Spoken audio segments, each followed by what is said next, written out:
এদিন চোতালখন ভरून আছিল শেৱালিৰে।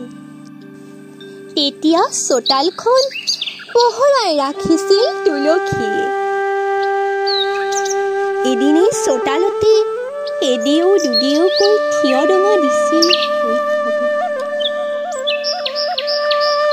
আইতাৰ সাধু কথাৰে আকাশৰ তৰাবোৰ নামি আহিছিল চোতাললৈ।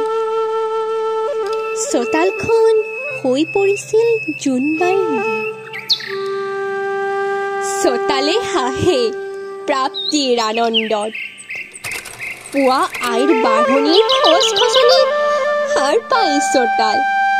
দেউতাৰ চাইকেলৰ বেলৰ শব্দত চঞ্চল হয় চোতাল।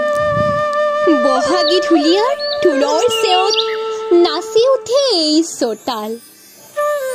আজি অজস্ৰ পুৱা গধূলি ডাঠ চামনি চোতালত। চোতাল এখন জালিকটা স্মৃতিৰ অস্বচ্ছ দাপোন।